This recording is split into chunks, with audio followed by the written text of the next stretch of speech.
Hello students. Last video में हम लोगों ने कॉम्बिनेशन रिएक्शन और एक्सोथर्मिक रिएक्शन के बारे में पढ़ा था। ये वीडियो लेक्चर में हम लोग डिकम्पोजिशन रिएक्शन के बारे में पढ़ेंगे।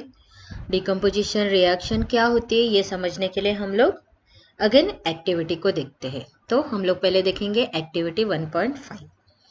Take about 2 gram of ferrous sulphate crystals in a dry boiling tube. Okay, हम लोगों को क्या करना है, एक बॉइलिंग ट्यूब लेनी है, बॉइलिंग टेस्ट ट्यूब लेनी है जिसमें 2 gram of ferrous sulphate crystal को लेना है। जैसे यहाँ पे ये देखो एक बॉइलिंग टेस्ट ट्यूब है जिसमें हम लोग क्या करेंगे, 2 gram of ferrous sulphate crystal को लेंगे। Note the colour of the ferrous sulphate crystal. हम लोगों को क्या करना है, फेरस सल्फेट क्रिस्टल का कलर नोट डाउन करना है। तो फेरस सल्फेट क्रिस्टल का कलर होता है ग्रीन। कौन से कलर का होता है, ग्रीन कलर का। Heat the boiling tube over the flame of a burner or spirit lamp as shown in figure। यहाँ पे देखो ये बर्नर है, बर्नर के फ्लेम पे या फिर स्पिरिट लैम्प के फ्लेम पे तुम लोग क्या करोगे, ये बॉइलिंग ट्यूब को हीट कर सकते हो। ठीक है, तुम लोगों ने क्या किया, बॉइलिंग ट्यूब लिया, बॉइलिंग ट्यूब में तुम लोगों ने फेरस सल्फेट के क्रिस्टल्स को लिया। फेरस सल्फेट के क्रिस्टल्स कौन से कलर के होते हैं, फेरस सल्फेट के क्रिस्टल्स ग्रीन कलर के होते हैं।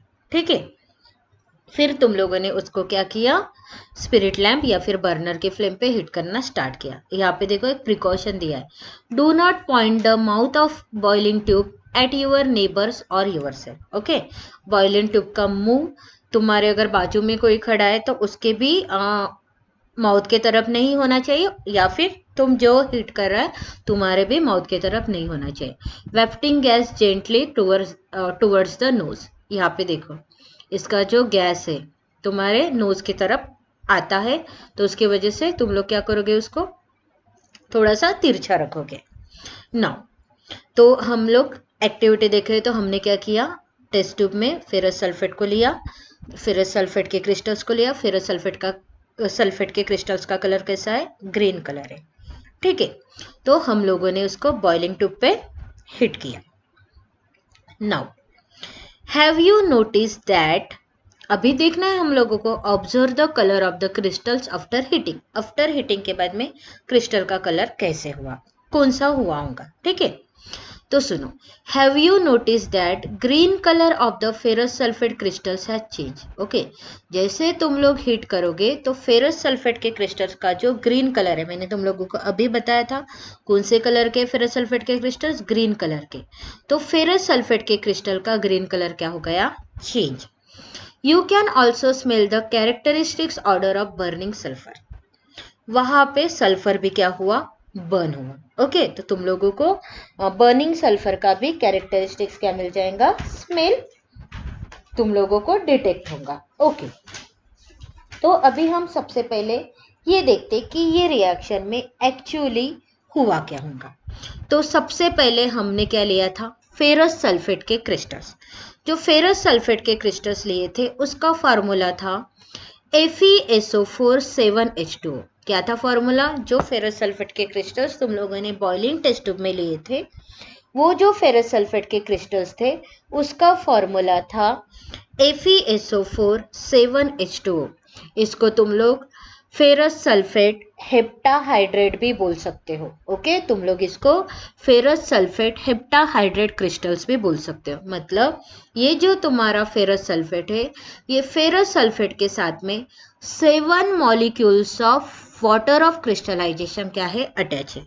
तुम लोगों को वाटर ऑफ क्रिस्टलाइजेशन क्या होते हैं ये भी पढ़ना है, बट आगे पढ़ना है। तो अभी तुम इसको इतना ध्यान में रखो कि FeSO4 7H2O ये किसका फॉर्मूला था, hydrated ferrous sulphate. Hydrated ferrous sulphate मतलब जिस फेरस सल्फेट में वाटर मॉलिक्यूल्स या वाटर ऑफ क्रिस्टलाइजेशन प्रेजेंट है उसको तुम लोग क्या बोलोगे, हाइड्रेटेड फेरस सल्फेट। और इसका नाम क्या है, ferrous sulphate heptahydrate. Okay, heptahydrate. Okay, hepta मतलब 7, तो ferrous sulphate heptahydrate crystals. Okay, तो ये जो ग्रीन कलर का फेरस सल्फेट जो तुम लोगों ने लिया था वो कैसा था, फेरस सल्फेट हेप्टाहाइड्रेट, मतलब फेरस सल्फेट के साथ में 7 molecules of water of crystallisation attach, 7 molecules of water of crystallisation present है। जैसे तुम लोगों ने फेरस सल्फेट को हीट करना स्टार्ट किया तो सबसे पहले क्या हुआ, ये फेरस सल्फेट में से ये 7 वाटर मॉलिक्यूल्स या वाटर ऑफ क्रिस्टलाइजेशन चले गए, तो तुम्हारा कंपाउंड्स क्या बनेगा, फेरस सल्फेट। और ये कौन से फॉर्म में रहेगा, अनहाइड्रस फॉर्म में। अनहाइड्रस फॉर्म में मतलब इसमें वाटर मॉलिक्यूल्स अटैच नहीं रहेंगे। तो जब तुम पहले हीट करोगे तो तुम लोगों को क्या मिलेगा, FeSO4, ये जो फेरस सल्फेट मिलेगा, अनहाइड्रस फेरस सल्फेट, और इसका कलर ये टाइम पे ग्रीन नहीं रहेगा, तो वो कलर किस में कन्वर्ट हो जाएगा, वाइट में, या फिर वो कलरलेस बन जाएगा। डायरेक्टली बोल दो कि वो क्या हो जाएगा, कलरलेस हो जाएगा। फिर जब तुम इसको हीट करते हो, मतलब हीटिंग तो शुरू है, पहले 7 molecules of water of crystallisation क्या हो गए, चले गए, तो फिर तुम्हारा क्या बना, अनहाइड्रस फेरस सल्फेट। ओके, फिर अनहाइड्रस फेरस सल्फेट तुम इसको बोलोगे ये व्हाइट कलर का या फिर कलरलेस। अब तुम्हारी हीटिंग तो कंटिन्यूस है, तो ये फेरस सल्फेट डिकम्पोज होगा किसमें, फेरिक ऑक्साइड में। किसमें डिकम्पोज होगा, ferric oxide, that is Fe2O3। किसमें डिकम्पोज हो रहा है ferrous sulphate, ferric oxide, that is Fe2O3। और वहां से सल्फर डाइऑक्साइड गैस और सल्फर ट्राइऑक्साइड गैस क्या हो जाएंगे, रिलीज। समझ में आया।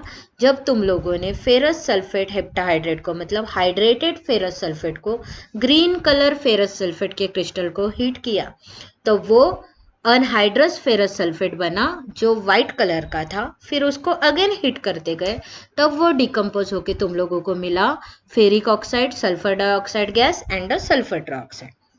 पहले हम ये देख लेते, फिर मैं बताऊंगी। In this reaction, you can observe that a single reactant breaks down to give simpler products. इस रिएक्शन में हम लोगों ने देखा कि सिंगल रिएक्टेंट था, वो ब्रेक डाउन हो गया और हम लोगों को क्या मिला, simpler product. This is a decomposition reaction. उसी को क्या बोलोगे तुम लोग, डिकम्पोजिशन रिएक्शन। मतलब a single reactant broken down to give a simpler substances. Single reactant broken down होके सिंपलर सब्सटेंसेस देता है, मतलब 2 और मोर सब्सटेंसेस देगा। या फिर तुम लोग ऐसे भी बोल सकते हो, a single reactant broken down to give a 2 or more simpler substances. This reaction is known as a decomposition reaction. समझ में आया what is decomposition reaction? A single reactant broken down to give a simpler substances. This reaction is known as the decomposition reaction. अभी ये reaction के बारे में explanation दिया है, वो भी देख लो। Ferrous sulphate crystals FeSO4 7H2O, मैंने पहले बोला था ये हाइड्रेटेड फेरस सल्फेट है, that is the ferrous sulphate heptahydrate. Loose water when heated and the colour of the crystal changes. जब तुम इसको हीट करोगे तो ये क्या करेगा, वाटर को लूज करेगा, और जैसे वाटर को लूज करेगा क्रिस्टल का कलर कौन सा हो जाएगा, white. It then decomposes to, और वो आगे डिकम्पोज होगा, it then decomposes to ferric oxide, sulphur dioxide and sulphur trioxide. Okay, और जब तुम इसको हीट करोगे तो वो फेरस सल्फेट हेप्टाहाइड्रेट से वो ferrous white colour ferrous sulphate के क्रिस्टल्स बन जाएंगे अनहाइड्रस। हीटिंग कंटिन्यूएशन है, तो वो आगे डिकम्पोज होके फेरिक ऑक्साइड, सल्फर डाइऑक्साइड और सल्फर ट्राइऑक्साइड में वो डिकम्पोज होगा। Ferric oxide is a solid while sulfur dioxide and sulfur trioxide are gases. Okay, ferric oxide कैसा है, सॉलिड, और सल्फर डाइऑक्साइड और सल्फर ट्राइऑक्साइड क्या है, गैसेस। और तुम लोगों को जब वहां पे सल्फर की भी बर्निंग होगी तो वहां पे तुम लोगों को सल्फर बर्निंग का भी एक कैरेक्टरिस्टिक्स क्या मिलेगा, ऑर्डर मिलेगा। मतलब एक सल्फर बर्निंग की भी तुम लोगों को वहां पे एक क्या मिलेंगी, कैरेक्टरिस्टिक स्मेल मिलेंगी। ओके, तो समझ में आया what is the decomposition reaction. Decomposition reaction मतलब a single substance broken down to form a 2 or more simpler substances। मतलब कोई एक सिंगल रिएक्टेंट ब्रोकन डाउन होके 2 या 2 से ज्यादा तुम लोगों को अगर सिंपलर सब्सटेंसेस दे रहा है, उस रिएक्शन को तुम लोग बोलोगे डिकम्पोजिशन रिएक्शन। ओके, नाउ अभी हम लोग डिकम्पोजिशन रिएक्शन का एक और एग्जांपल देखते हैं। Decomposition of calcium carbonate to calcium oxide and carbon dioxide on heating is an important decomposition reaction used in various industries. Okay. Decomposition of calcium carbonate, यहाँ पे देखो दिख रहा है कैल्शियम कार्बोनेट, उसको लाइमस्टोन भी बोलते हैं। ओके, कैल्शियम कार्बोनेट को अगर हमने हीट किया तो कैल्शियम कार्बोनेट क्या हो रहा है, डिकम्पोज हो रहा है, और हम लोगों को दो सिंपलर सब्सटेंसेस मिल रहे हैं, calcium oxide that is quick lime and carbon dioxide. तो जब हम लोग कैल्शियम कार्बोनेट का डिकम्पोजिशन करते हैं तब हम लोगों को मतलब हीट करके कैल्शियम कार्बोनेट का जब हम हीट करके डिकम्पोजिशन करते हैं तब हम लोगों को कैल्शियम ऑक्साइड और कार्बन डाइऑक्साइड ये सिंपलर सब्सटेंसेस मिलते हैं। मतलब ये भी डिकम्पोजिशन रिएक्शन हो गई, और ये डिकम्पोजिशन रिएक्शन इंडस्ट्रियल लेवल पे बहुत ज़्यादा यूज होती है या बहुत ज़्यादा इंपॉर्टेंट है। कैल्शियम ऑक्साइड को क्विक लाइम या फिर सिंपली लाइम भी कहा जाता है। It has many uses, one in the manufacture of cement. ये जो कैल्शियम ऑक्साइड है, कैल्शियम ऑक्साइड के बहुत सारे यूजेस है, एक तो मेन इंपॉर्टेंट यूज है in the manufacture of cement. Okay, calcium oxide का यूज सीमेंट मैन्युफैक्चरिंग पर्पस के लिए भी होता है। When a decomposition reaction is carried out by heating, it is called thermal decomposition reaction. जब डिकम्पोजिशन रिएक्शन हीटिंग से होती है, समझ में आया? मतलब जब हम डिकम्पोजिशन रिएक्शन करते हैं वो टाइम पे अगर हीटिंग की रिक्वायरमेंट है, उस रिएक्शन को तुम लोग क्या बोलोगे, थर्मल डिकम्पोजिशन रिएक्शन। वो रिएक्शन को तुम लोग क्या बोलोगे, थर्मल डिकम्पोजिशन रिएक्शन। समझ में आया? जब कोई decomposition reaction carried out by heating, जब हम इसको हीट कर रहे हैं, देखो यहाँ पे भी हमने इसको हीट किया, कैल्शियम कार्बोनेट को भी हम ऐसे ही हीट करेंगे, तो जो डिकम्पोजिशन रिएक्शन हीटिंग की वजह से होती है वो डिकम्पोजिशन रिएक्शन को हम लोग क्या बोलेंगे, थर्मल डिकम्पोजिशन रिएक्शन। समझ में? बिकॉज यहाँ पे हम लोग डायरेक्टली क्या कर रहे हैं, हीट को सप्लाई कर रहे हैं। तो जो डिकम्पोजिशन रिएक्शन हीटिंग की वजह से होती है उसको हम लोग क्या बोलेंगे, थर्मल डिकम्पोजिशन रिएक्शन। ठीक है, तो अभी हम थर्मल डिकम्पोजिशन रिएक्शन का एक और एग्जांपल देखते हैं। वो एग्जांपल देखो तुम लोग, एक्टिविटी 1.6 देखते हैं। Take about 2 gram lead nitrate powder in a boiling tube. Okay, same boiling tube लेना है, बॉइलिंग ट्यूब में तुम लोगों को क्या करना है, 2 gram of lead nitrate powder लेना है। Hold a boiling tube with a pair of tongues and heat it over a flame. ये बॉइलिंग ट्यूब को पेयर ऑफ टंग से क्या करना है, हीट करना है। ये देखो, ये है हाथ में जो दिख रही है, ये क्या रहती है, पेयर ऑफ टंग, या फिर तुम उसको एक पकड़ बोल सकते हो जो टेस्ट ट्यूब होल्डर के तरह काम में आती है। टेस्ट ट्यूब को होल्ड करने के लिए काम में आती है, जैसे तुमको बॉईल करना है तो टेस्ट ट्यूब को पकड़ने के लिए काम में आती है। तो बॉइलिंग ट्यूब को तुम लोग क्या करोगे, पेयर ऑफ टंग्स में पकड़ोगे और उसको फ्लेम के ऊपर हीट करोगे। What do you observe, note down the change if any. हम लोगों को चेंज को देखना है। तो हम लोगों ने क्या किया, टेस्ट ट्यूब में लीड नाइट्रेट लिया। What is the formula of lead nitrate, PbNO3/2, जो हम आगे देखेंगे। You will observe the emission of brown fumes. हम लोग देखेंगे जब हम लीड नाइट्रेट पाउडर को हीट करेंगे तो हम लोगों को दिखेगा कि कुछ ब्राउन फ्यूम्स क्या हो रहे, एमिट हो रहे। तो वो जो ब्राउन फ्यूम्स है वो किसकी वजह से होंगे, नाइट्रोजन डाइऑक्साइड गैस वहां से रिलीज हो रहा है, तो उसकी वजह से वो ब्राउन फ्यूम्स क्या होंगे, रिलीज। तो देखते हैं हम रिएक्शन। यहाँ पे देखो ये रिएक्शन, ये फॉर्मूला किसका है, लीड नाइट्रेट का, PbNO3/2। सॉलिड फॉर्म ऑफ हम लोगों ने टेस्ट ट्यूब में लिया था, उसको हम लोगों ने हीट किया, तो उसका कन्वर्जन किस में हुआ, लीड ऑक्साइड में। किस में हुआ, लीड ऑक्साइड, जिसका कलर होता है येलो। लीड ऑक्साइड का कलर कौन सा होता है, येलो। और नाइट्रोजन डाइऑक्साइड के ब्राउन फ्यूम्स क्या हो गए, रिलीज हो गए, और ऑक्सीजन गैस भी क्या हुआ, वहां से रिलीज हो गया। समझ में आ गया? एक बार फिर से बता देती हूँ मैं तुम लोगों को इस रिएक्शन के बारे में। यहाँ पे क्या हुआ, हम लोगों ने टेस्ट ट्यूब में लीड नाइट्रेट लिया, लीड नाइट्रेट को हम लोगों ने हीट सप्लाई करके हीट किया टेस्ट ट्यूब में, तब हम लोगों को कुछ ब्राउन फ्यूम्स इवॉल्व होते हुए देखे और टेस्ट ट्यूब के बॉटम में कुछ येलो कलर्स का एक सब्सटेंस दिखा। तो वो येलो कलर का सब्सटेंस था लीड ऑक्साइड, और ब्राउन फ्यूम्स जो गैस के रिलीज हो गए वो गैस कौन सा था, नाइट्रोजन डाइऑक्साइड गैस। और नाइट्रोजन डाइऑक्साइड गैस के साथ साथ ही हमारा ऑक्सीजन गैस भी वहां से क्या हुआ, इवॉल्व हुआ। अब ये भी रिएक्शन में हीट एनर्जी इन्वॉल्व हुई। ये भी रिएक्शन में हम लोग क्या करेंगे, हीट सप्लाई किए हम लोगों ने, और हीट सप्लाई करके हमारा लीड नाइट्रेट क्या हुआ, डिकम्पोज हो गया। तो ये भी किसका एग्जाम्पल रहेगा, थर्मल डिकम्पोजिशन रिएक्शन का, बिकॉज ये डिकम्पोजिशन रिएक्शन हीट सप्लाई करने की वजह से कैरिड आउट हुए, इसीलिए हम इसको क्या बोलेंगे, थर्मल डिकम्पोजिशन रिएक्शन। समझ में आ गया। तो ये तीनों हम लोगों ने देखे थर्मल डिकम्पोजिशन रिएक्शन के एग्जाम्पल। डिकम्पोजिशन रिएक्शन की हम लोगों ने डेफिनेशन भी देखी। क्या देखी, a single reactant broken down to give 2 और more simpler products is known as the decomposition reaction. ठीक है, अभी हम लोग डिकम्पोजिशन रिएक्शन और अदर वे से भी कैसे होते वो देखते हैं। तो हम उसके लिए एक एक्टिविटी देखेंगे, that is let us perform some more decomposition reaction as given in the activity 1.7 and 1.8। Okay, 1.7 और 1.8 में जो एक्टिविटी दी है वह एक्टिविटी को परफॉर्म करके हम लोग देखेंगे कि जो दूसरे जो रिएक्शन से डिकम्पोजिशन रिएक्शन वो कैसे होंगे। ठीक है, अभी तो हम लोगों ने एक थर्मल डिकम्पोजिशन रिएक्शन देखा था, उसके अलावा और किस तरीके की हीट एनर्जी या और किस तरीके की एनर्जी से डिकम्पोजिशन रिएक्शन पॉसिबल होती है, ये हम देखेंगे नेक्स्ट एक्टिविटी में। तो सबसे पहले हम लोग देखेंगे एक्टिविटी 1.7। ओके, सबसे पहले क्या करना है हम लोगों को, टेक अ प्लास्टिक मग। हम लोगों को क्या करना है, एक प्लास्टिक मग लेना है। देखा तुम लोगों ने यहाँ पे, ये क्या है, एक प्लास्टिक मग है। Drill 2 holes at it base. ये क्या है, प्लास्टिक मग का बेस है।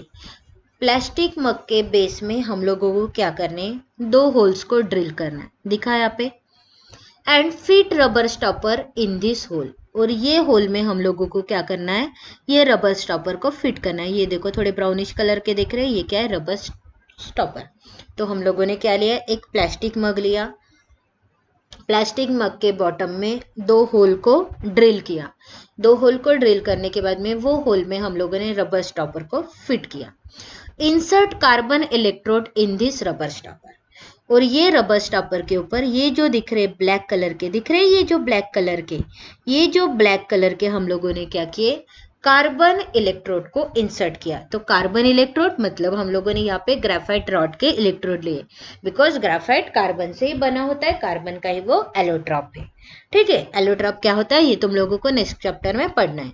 तो हम लोगों ने एक प्लास्टिक मग लिया, उसके बॉटम में 2 होल ड्रिल किए, फिर वो होल में हम लोगों ने रबर स्टॉपर को फिट कर दिया और रबर स्टॉपर के ऊपर हम लोगों ने 2 इलेक्ट्रोड को, कार्बन इलेक्ट्रोड को, ग्रेफाइट रॉड को इंसर्ट किया। Connect this electrode to a 6 volt battery. और ये इलेक्ट्रोड को हम लोगों ने 6 वोल्ट बैटरी को क्या कर दिया, कनेक्ट कर दिया। इस साइड में क्या है, कैथोड। कैथोड है, इट मीन्स कौन सा इलेक्ट्रोड रहेगा, ये तुम्हारा पॉजिटिव इलेक्ट्रोड। ठीक है, इस साइड में क्या है, एनोड। एनोड है, इट मीन्स ये तुम्हारा कौन सा इलेक्ट्रोड रहेगा, नेगेटिव इलेक्ट्रोड। ठीक है, तुम लोगों ने क्या किया, दोनों इलेक्ट्रोड को 6 वोल्ट बैटरी से कनेक्ट कर दिया। Anode positive electrode, cathode negative electrode. ठीक है, this is the switch off the battery. They fill the mug with water such that the electrode are immerse. हम लोग क्या करेंगे, मग में इतना पानी डालेंगे ताकि वो जो इलेक्ट्रोड है वो पानी में क्या हो जाए, इमर्स हो जाए। समझ में, मतलब वो इलेक्ट्रोड क्या हो जाए, पानी में डूब जाए। Add a few drops of dilute sulphuric acid to the water. हम लोग क्या करेंगे, ये वाटर में कुछ drops of dilute sulphuric acid को डालेंगे। क्यों डालेंगे डाइल्यूट सल्फ्यूरिक एसिड को वाटर में, ताकि इलेक्ट्रिसिटी अच्छे से कंडक्ट हो, मतलब गुड कंडक्टर ऑफ इलेक्ट्रिसिटी बनना चाहिए और अच्छे से इलेक्ट्रिसिटी वहां से कंडक्ट होनी चाहिए। इसलिए हम लोग क्या करेंगे, कुछ drops of dilute sulphuric acid डालेंगे, मतलब to make water a good conductor of electricity. Water को गुड कंडक्टर बनाने के लिए हम लोग क्या करेंगे, कुछ drop of dilute sulphuric acid डालेंगे। समझ में आ गया। हम लोगों ने क्या किया, ग्रेफाइट रॉड को इमर्स करने लायक वाटर मग में डाला और हम लोगों ने वो वाटर में कुछ drop of dilute sulphuric acid डाले। क्यों डाले, वाटर को गुड कंडक्टर ऑफ इलेक्ट्रिसिटी बनाने के लिए। Take 2 test tube filled with water. 2 test tube लेने हम लोगों को जो वाटर से भरे हुए हो, and invert them over the 2 carbon electrode.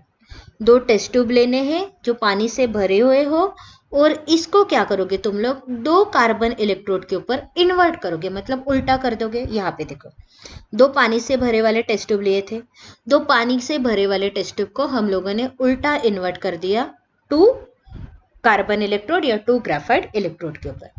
Switch on the current and leave the apparatus undisturb for some time. फिर हम लोग क्या करेंगे, करंट को स्विच ऑन करेंगे और apparatus को कुछ देर के लिए एज इट इज रहने देंगे।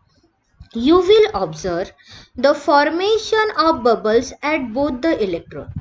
तुम लोग देखोगे कि दोनों भी इलेक्ट्रोड में बबल का फॉर्मेशन होना शुरू हो गया है। This bubble displace water in the test tube. Okay और ये बबल क्या कर रहा है, वाटर की जगह ले रहा है टेस्ट ट्यूब में। समझ में आया? तुम लोगों ने देखा कि दोनों भी इलेक्ट्रोड में बबल्स का फॉर्मेशन होना स्टार्ट हुआ और ये बबल्स क्या कर रहा है, वाटर को डिस्प्लेस कर रहे। तो यहाँ पे जैसे जैसे अबो में बबल्स फॉर्म होना शुरू होते जाएंगे तो वैसे वैसे वहाँ पे गैस फॉर्म होना शुरू होती जा रही है अबो में। तो वाटर का लेवल क्या होते जा रहा है, कम कम होते जा रहा है। यहाँ पे देखो ये जो अबो का ब्लैंक पोर्शन है, यहाँ पे भी गैस फिल हो रहा है, यहाँ पे गैस फिल होना शुरू हो गया है। तो यहाँ पे वाटर का लेवल क्या होते जा रहा है, धीरे धीरे क्या होते जा रहा है, डिक्रीज होते जा रहा है। समझ में आ गया? अभी हम आगे का देखते हैं। Is the volume of the gas collected in the same? Is the volume of gas collected the same in both the test tube? दोनों भी टेस्ट ट्यूब में गैस का जो वॉल्यूम दिख रहा है वो तुम लोगों को सेम दिख रहा है क्या? नो। तो ये जो टेस्ट ट्यूब है, जो हमारा ये जो टेस्ट ट्यूब है, राइट हैंड साइड का टेस्ट ट्यूब है, यहाँ पे देखो तुम लोगों को ज्यादा वॉल्यूम दिख रहा है। और ये जो लेफ्ट हैंड साइड का टेस्ट ट्यूब है, यहाँ पे देखो तुम लोगों को कम वॉल्यूम दिख रहा है।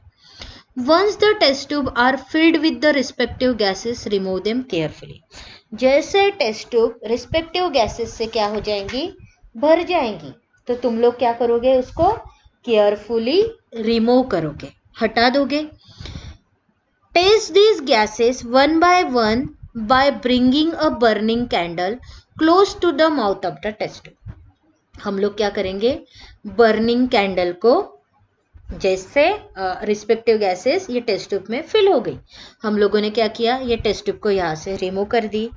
फिर हम लोगों को पता नहीं कौन से टेस्ट ट्यूब में कौन सी गैस है, कौन से टेस्ट ट्यूब में कौन सी गैस है, तो वो गैस को टेस्ट करने के लिए हम लोग क्या करेंगे, ये दोनों भी टेस्ट ट्यूब के माउथ के तरफ बर्निंग कैंडल को लेके जाएंगे। Caution, this step must be perform carefully by the teacher. ये स्टेप टीचर से ये प्रिकॉशन है। Then what happens in each case, तो हर केस में क्या होगा, which gas is present in each test tube, कौन सी गैस प्रेजेंट होंगी ये टेस्ट ट्यूब में। तो देखो जहां पे अगर सपोज टू बी मैं ये लेफ्ट हैंड साइड की टेस्ट ट्यूब को, टेस्ट ट्यूब के पास में मैं क्या करती हूँ, बर्निंग कैंडल को लेके जाती हूँ। ओके, तो लेफ्ट हैंड साइड के टेस्ट ट्यूब के माउथ पे जब मैं बर्निंग कैंडल को लेके जाती हूँ तब मैं देखती हूँ कि जो कैंडल है और ज्यादा ब्राइटनेस में क्या हो रही है, बर्न हो रही है। समझ में आया? ये लेफ्ट हैंड साइड की टेस्ट ट्यूब के पास जब मैं लेके जा रही हूँ बर्निंग कैंडल को, तो जो कैंडल है और ज्यादा ब्राइटनेस में क्या हो रही है, बर्न हो रही है। तो इससे ये पता चलता है कि ये जो हमारा एनोड है, ये जो हमारा पॉजिटिव इलेक्ट्रोड है, ये पॉजिटिव इलेक्ट्रोड के तरफ कौन सा गैस है इवॉल्व हुआ था, ये पॉजिटिव इलेक्ट्रोड की तरफ ऑक्सीजन गैस क्या हुआ था, इवॉल्व हुआ था।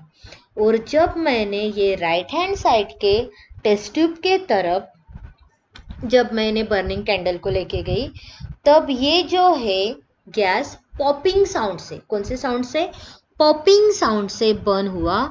इससे क्या पता चलता है कि ये जो राइट हैंड साइड के टेस्ट ट्यूब है उसमें कौन सा गैस प्रेजेंट है, हाइड्रोजन गैस प्रेजेंट है। एक बार मैं फिर से बता देती हूँ, जब मैंने ये लेफ्ट हैंड साइड के टेस्ट ट्यूब को, जब मैंने ये लेफ्ट हैंड साइड के टेस्ट ट्यूब के माउथ के नियर में बर्निंग कैंडल को पकड़ा, तो क्या हुआ, जो कैंडल है वो ब्राइटनेस में क्या हो गई, बर्न होना शुरू हो गए। तुम लोगों को पता है कि ऑक्सीजन गैस बर्निंग के लिए हेल्प करता है, तो इस वजह से वो कैंडल और ज्यादा ब्राइटली बर्न होना शुरू हो गई।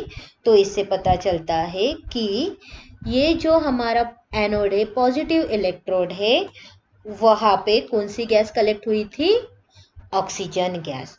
और जब मैंने ये राइट हैंड साइड के टेस्ट ट्यूब के नजदीक में मैंने बर्निंग कैंडल को लिया, तो क्या हुआ, गैस तो रैपिडली बर्न हो ही रही थी, बट वो पॉपिंग साउंड प्रोड्यूस कर रही थी, मतलब लिटिल एक्सप्लोजिव साउंड प्रोड्यूस कर रही थी। तो हम लोगों को पता है कि हाइड्रोजन गैस पॉपिंग साउंड से बर्न होता है, मतलब ये जो राइट हैंड साइड की जो टेस्ट ट्यूब है उसके तरफ कौन सा गैस कलेक्ट हुआ, हाइड्रोजन गैस कलेक्ट हुआ। मतलब एक जो कैथोड है निगेटिव इलेक्ट्रोड की तरफ हाइड्रोजन गैस क्या हुआ, कलेक्ट हुआ।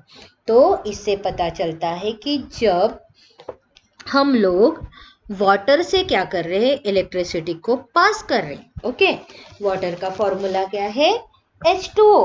ओके, जब हम लोग वाटर से क्या कर रहे हैं, इलेक्ट्रिसिटी को पास कर रहे हैं। मैं यहाँ पे रिएक्शन लिख देती हूँ, यहाँ से लिखना स्टार्ट कर देती हूँ। यहाँ पे देखो वाटर का फॉर्मूला, ठीक है, वाटर का फॉर्मूला क्या है, H2O।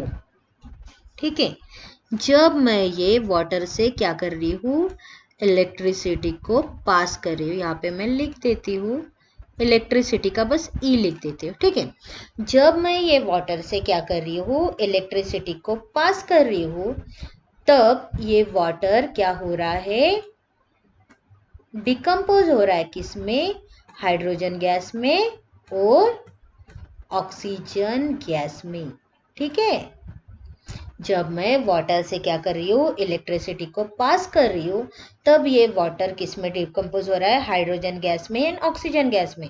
ऑक्सीजन गैस कलेक्ट हुआ था एनोड के तरफ एंड हाइड्रोजन गैस कलेक्ट हुआ था कैथोड के तरफ। एनोड कैसा इलेक्ट्रोड है तुम्हारा, पॉजिटिव इलेक्ट्रोड, एंड कैथोड कैसा इलेक्ट्रोड है तुम्हारा, नेगेटिव इलेक्ट्रोड। जब तुम लोगों ने वाटर में से इलेक्ट्रिसिटी को पास किया, ये वाटर कौन से फॉर्म में था, ये वाटर था तुम्हारा लिक्विड फॉर्म में। जब तुम लोगों ने लिक्विड वाटर में से इलेक्ट्रिसिटी को पास किया, तब तुम लोगों को मिला हाइड्रोजन गैस निगेटिव इलेक्ट्रोड पे and oxygen gas positive electrode anode पे मिला। मतलब यहाँ पे तुम्हारा वाटर एक सिंगल रिएक्टेंट था, वो दो सिंपलर सब्सटेंसेस में, that is the hydrogen gas और ऑक्सीजन गैस में क्या हुआ, डिकम्पोज हो गया। तो ये रिएक्शन को हम लोग क्या बोलेंगे, डिकम्पोजिशन रिएक्शन। बट ये डिकम्पोजिशन रिएक्शन किसके वजह से हुई, थर्मल डिकम्पोजिशन है क्या, नहीं। तो ये डिकम्पोजिशन रिएक्शन कॉज हो गई किसके वजह से, इलेक्ट्रिसिटी के वजह से। किसके वजह से हुई ये डिकम्पोजिशन रिएक्शन, इलेक्ट्रिसिटी के वजह से। ठीक है, यहाँ पे मैं कोशिश करती हूँ इलेक्ट्रिसिटी लिखने की, तुम लोग अभी समझ जाओ।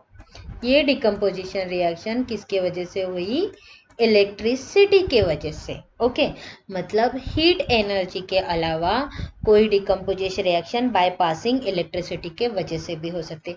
यहाँ पे हम लोगों ने वाटर में इलेक्ट्रिसिटी पास करके हाइड्रोजन और ऑक्सीजन में वाटर का डिकम्पोजिशन किया, इसलिए हम इसको इलेक्ट्रोलिसिस ऑफ वाटर भी कहते हैं। इसलिए हम इसको इलेक्ट्रोलिसिस ऑफ वाटर भी कहते हैं। तो यहाँ पे समझ में आया कि ये जो एग्जाम्पल था डिकम्पोजिशन रिएक्शन का किसका था, it is cause by electricity.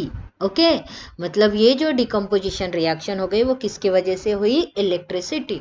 और इसको इलेक्ट्रोलिसिस ऑफ वाटर क्यों कहेंगे, बिकॉज बाय पासिंग इलेक्ट्रिसिटी हम लोगों ने यहाँ पे वाटर का डिकम्पोजिशन किया था हाइड्रोजन गैस और ऑक्सीजन गैस में, इसलिए हम इसको क्या बोलेंगे, इलेक्ट्रोलिसिस ऑफ वाटर।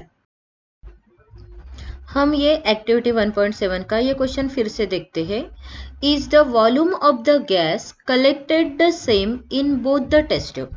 तो मैंने तुम लोगों को क्या आंसर दिया था कि दोनों भी टेस्ट ट्यूब में जो गैस का वॉल्यूम कलेक्टेड है वो गैस का वॉल्यूम सेम नहीं है। ओके, वो टाइम पे मैंने इसको ज़्यादा एक्सप्लेन नहीं किया था, बिकॉज पहले मुझे ये एक्सप्लेन करना था कि हम ऑक्सीजन गैस कहाँ पे प्रेजेंट है ये कैसे टेस्ट करेंगे, हाइड्रोजन गैस कहाँ पे मिली ये कैसे टेस्ट करेंगे। तो हमने देखा था कि ये जो हमारा लेफ्ट हैंड साइड का जो टेस्ट ट्यूब था वहाँ पे हम लोगों को क्या मिला था, ऑक्सीजन गैस।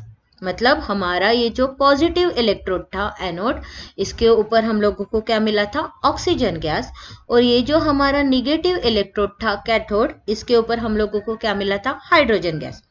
मैंने तुम लोगों को एक चीज भी बताई थी कि जैसे जैसे गैस का फॉर्मेशन स्टार्ट हो जाएगा वैसे वैसे वाटर का लेवल क्या होते जाएगा? डिक्रीज होते जाएगा। यहाँ पे देखो, ये टेस्ट ट्यूब में गैस का वॉल्यूम, गैस फॉर्म होते जा रहा है, मतलब गैस का वॉल्यूम बढ़ते जा रहा है, तो वाटर का लेवल क्या होते जा रहा है? डिक्रीज। सेम ये भी टेस्ट ट्यूब में जैसे गैस बनते जा रहा है, गैस फॉर्म होते जा रहा है, तो वाटर का लेवल क्या होते जा रहा है? डिक्रीज। तो हम लोगों को पता है कि पॉजिटिव इलेक्ट्रोड मतलब एनोड के तरफ ऑक्सीजन गैस मिला था एंड निगेटिव इलेक्ट्रोड कैथोड के तरफ हाइड्रोजन गैस मिला था। तो यहाँ पे देखो, हाइड्रोजन गैस का ये जो वॉल्यूम है, ये जो हाइड्रोजन गैस का वॉल्यूम है, ये ऑक्सीजन गैस के वॉल्यूम से कैसे दिख रहा है? डबल दिख रहा है। तो ये क्यों आया होगा हाइड्रोजन गैस का वॉल्यूम ऑक्सीजन गैस के वॉल्यूम से डबल? तो ये हम देखते हैं। मैं फिर से एक बार वो रिएक्शन को लिख देती हूँ, एक सेकंड। ठीक है, मैं बैलेंसिंग फॉर्म में लिख देती हूँ, ट्वाइस H2O। तभी मैंने ये रिएक्शन को बैलेंसिंग फॉर्म में नहीं लिखा था, अब मैंने बैलेंसिंग फॉर्म में लिख रही हूँ, twice H2O by passing electricity. वो कौन से गैस में डिकम्पोज हो रहा है? H2 gas, twice H2O by passing electricity. वो क्या हो रहा है? Hydrogen gas and oxygen gas में क्या हो रहा है? डिकम्पोज हो रहा है। कौन डिकम्पोज हो रहा है? हाइड्रोजन गैस और ऑक्सीजन गैस में वाटर डिकम्पोज हो रहा है। ये जो लिक्विड वाटर है, बाय पासिंग इलेक्ट्रिसिटी, मतलब लिक्विड वाटर का तुम लोग इलेक्ट्रोलिसिस करते हो तो हाइड्रोजन गैस और ऑक्सीजन गैस में डिकम्पोज हो रहा है। ये तो मैंने बैलेंसिंग फॉर्म में लिखा, बट यहाँ पे हाइड्रोजन बैलेंस दिख रहा क्या? नहीं, ऑक्सीजन तो बैलेंस है। यहाँ पे ऑक्सीजन के 2 मॉलिक्यूल्स है, तो यहाँ पे भी 2 है, तो मतलब ऑक्सीजन बैलेंस है। तो यहाँ पे अगर मैं ये हाइड्रोजन के सामने 2 लिख देती हूँ, मतलब तुम्हारा यहाँ पे क्या हुआ? हाइड्रोजन भी बैलेंस हो गया। ठीक है, अभी यहाँ पे देखो, जब हम ये वाटर को डिकम्पोज कर रहे हैं तब हम लोगों को 2 वॉल्यूम ऑफ हाइड्रोजन गैस मिल रहा है और यहाँ पे कुछ नहीं है, मतलब 1 वॉल्यूम ऑफ ऑक्सीजन गैस मिल रहा है। समझ में है? जब हम ये 2 मॉलिक्यूल्स ऑफ वाटर को या फिर 2 वॉल्यूम ऑफ वाटर मॉलिक्यूल को डिकम्पोज कर रहे बाय पासिंग इलेक्ट्रिसिटी, तब हम लोगों को 2 वॉल्यूम ऑफ हाइड्रोजन गैस मिल रहा है और 1 वॉल्यूम ऑफ ऑक्सीजन गैस मिल रहा है।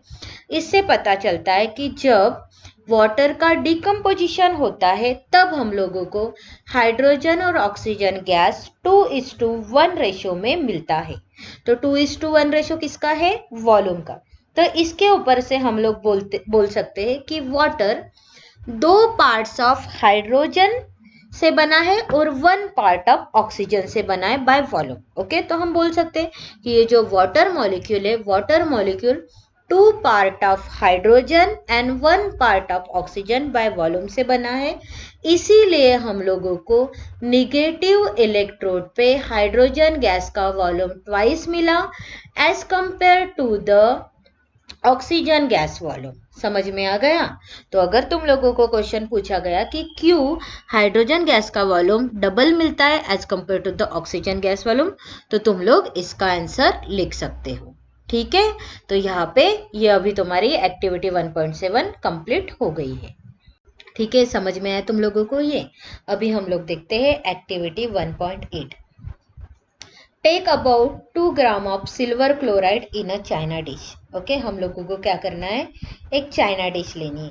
चाइना डिश में क्या करना है? हम लोगों को 2 ग्राम ऑफ सिल्वर क्लोराइड लेना है। What is its colour? Silver chloride का कलर रहता है व्हाइट। कौन सा कलर रहता है? व्हाइट।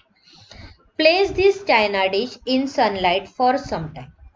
एक चाइना डिश केमिस्ट्री लैब में प्रेजेंट रहती है। चाइना डिश देख लेना तुम लोग लैब में जाके। तो तुम लोग क्या करोगे? एक चाइना डिश में 2 ग्राम ऑफ सिल्वर क्लोराइड देखोगे, उसका कलर कौन सा है? सिल्वर क्लोराइड का कलर है white. Place this china dish in sunlight for some time. और सनलाइट के जैसे सनलाइट उसके ऊपर पड़ेंगी ऐसे जगह पे वो चाइना डिश को तुम लोग रखोगे।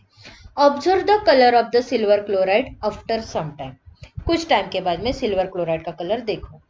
Silver chloride turns grey in sunlight to from silver metal. Silver chloride क्या होते हैं, सनलाइट में ग्रे कलर के हो जाते हैं, तब हम लोगों को मिलता है सिल्वर मेटल। अभी हम लोगों ने एक्टिविटी में देखा, हम लोगों ने क्या किया, 2 ग्राम ऑफ सिल्वर क्लोराइड लिया जिसका कलर क्या था, व्हाइट। सिल्वर क्लोराइड का फॉर्मूला क्या है, AgCl। इसको हम लोगों ने क्या किया, सनलाइट के प्रेजेंस में रख दिया।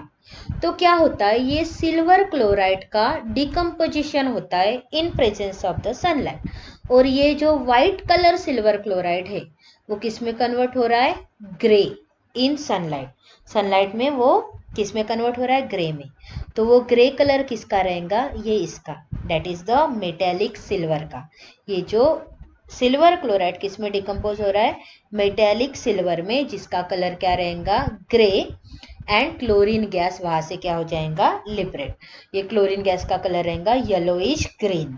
ओके, तो जब सिल्वर क्लोराइड को तुम लोग सनलाइट के प्रेजेंस में रखोगे तो silver chloride in presence of sunlight decomposes into metallic silver, या फिर सिल्वर मेटल में वो क्या हो जाएगा, डिकम्पोज, जिसका कलर तुम लोगों को ग्रेइश व्हाइट मिलेगा, और वहां से क्लोरीन गैस क्या हुआ, लिबरेट हो जाएगा।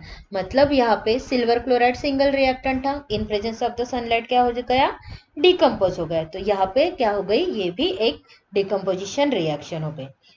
अभी हम देखते हैं next example. Silver bromide also behaves in the same way. Silver bromide भी सेम तरीके से बिहेव करता है। ओके, ये देखो फॉर्मूला। सिल्वर ब्रोमाइड को भी तुम लोग क्या करोगे, चाइना डिश में लोगे, सनलाइट के प्रेजेंस में उसको डिकम्पोज होने के लिए छोड़ दोगे, तो वो किस में डिकम्पोज हो जाएगा, मेटेलिक सिल्वर में, और वहां से ब्रोमीन गैस क्या हो जाएगा, रिलीज। ये जो सिल्वर ब्रोमाइड है इसका कलर होता है pale yellow. Okay, silver bromide का कलर कैसे होता है, पेल येलो या फिर लाइट येलो बोलो।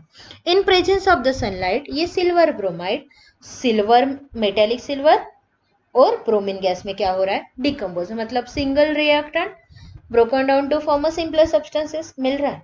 तो ये दोनों भी reaction in presence of the sunlight होते हैं, एंड ये दोनों भी रिएक्शन का यूज होता है, use in the black and white photography. कौन सी फोटोग्राफी में यूज होता है, ब्लैक एंड व्हाइट फोटोग्राफी। जब डेवलपिंग होती है ब्लैक एंड व्हाइट फोटोग्राफी, अभी तो कलर कॉपीज का जमाना आ गया है, पुराने टाइम पे ब्लैक एंड व्हाइट फोटोग्राफी चलती थी। तो ये ब्लैक एंड व्हाइट फोटोग्राफी में during the time of developing ये रिएक्शंस का क्या होता है, यूज होता है। What form of energy is causing this decomposition reaction? ये decomposition reaction किसकी, कौन से तरीके की एनर्जी की वजह से हुई, तो ये जो decomposition reaction है दोनों भी, वो कौन से एनर्जी की वजह से हुई, लाइट एनर्जी की वजह से, राइट। सिल्वर क्लोराइड और सिल्वर ब्रोमाइड का डिकम्पोजिशन लाइट एनर्जी के वजह से हुआ। अगर तुम लोगों को 3 मार्क के लिए कोई क्वेश्चन आ जाता है, right the example of decomposition reaction in terms of the heat energy, light energy and electricity, तो तुम लोग वाटर का इलेक्ट्रिसिटी के लिए लिख सकते हो, लाइट एनर्जी का सिल्वर क्लोराइड या सिल्वर ब्रोमाइड, और तुम लोग कैल्शियम कार्बोनेट है, लीड नाइट्रेट है, या फिर फेरस सल्फेट का एग्जाम्पल तुम लोग हीट के टर्म्स में लिख सकते हो। We have seen that the decomposition reaction require energy either in the form of heat, light और electricity for breaking down the reactant. Okay, तो रिएक्टेंट को ब्रोकन डाउन करने के लिए डिकम्पोजिशन रिएक्शन एनर्जी रिक्वायर करता है either in the form of heat, light और electricity for breaking down the reactant. Okay, तो हम लोगों ने देखा कि जब कोई रिएक्शन परफॉर्म होती है या फिर जब कोई रिएक्शन डिकम्पोजिशन रिएक्शन होती है, तो वो टाइम पे वो जो रिएक्टेंट को डिकम्पोज होने के लिए, ब्रोकन डाउन होने के लिए रिएक्शन को एनर्जी की ज़रूरत रहती है। वो एनर्जी हीट फॉर्म में भी हो सकती है, लाइट फॉर्म में भी हो सकती है, या फिर इलेक्ट्रिसिटी के फॉर्म में भी हो सकती है। मतलब डिकम्पोजिशन रिएक्शन को हीट एनर्जी, लाइट एनर्जी या फिर इलेक्ट्रिकल एनर्जी रिक्वायर रहती है to breaking down the reactant. Okay, अभी यहाँ पे देखो, the reaction in which energy is absorb are known as endothermic reaction. जिस रिएक्शन में एनर्जी एब्सॉर्ब होती है वो रिएक्शन को क्या बोलेंगे, एंडोथर्मिक रिएक्शन। हमने प्रीवियस वीडियो लेक्चर में देखा था, जिस रिएक्शन से एनर्जी बाहर चली जाती है वो एक्सोथर्मिक रिएक्शन, जिस रिएक्शन में एनर्जी एब्सॉर्ब होती है वो कौन सी रिएक्शन रहेंगी? Endothermic reaction. तो डिकम्पोजिशन रिएक्शन में हीट एनर्जी भी एब्सॉर्ब हुई थी, इलेक्ट्रिसिटी भी एब्सॉर्ब हुई थी, लाइट एनर्जी भी एब्सॉर्ब हुई थी। तो ये सारे के सारे एग्जाम्पल किसके हैं? एंडोथर्मिक रिएक्शंस के। मतलब डिकम्पोजिशन रिएक्शंस के सारे एग्जाम्पल किसके रहेंगे? एंडोथर्मिक रिएक्शन के। या फिर एंडोथर्मिक रिएक्शंस के सारे एग्जाम्पल तुम लोग डिकम्पोजिशन रिएक्शन के एग्जाम्पल्स को बोल सकते हो। तो यहाँ पे तुम्हारा डिकम्पोजिशन रिएक्शन फिनिश होता है। होप कि आप लोगों को डिकम्पोजिशन रिएक्शन अच्छी तरीके से समझ में आया होगा। अगले वीडियो में हम लोग नेक्स्ट टाइप ऑफ रिएक्शंस पढ़ेंगे। Okay, thank you.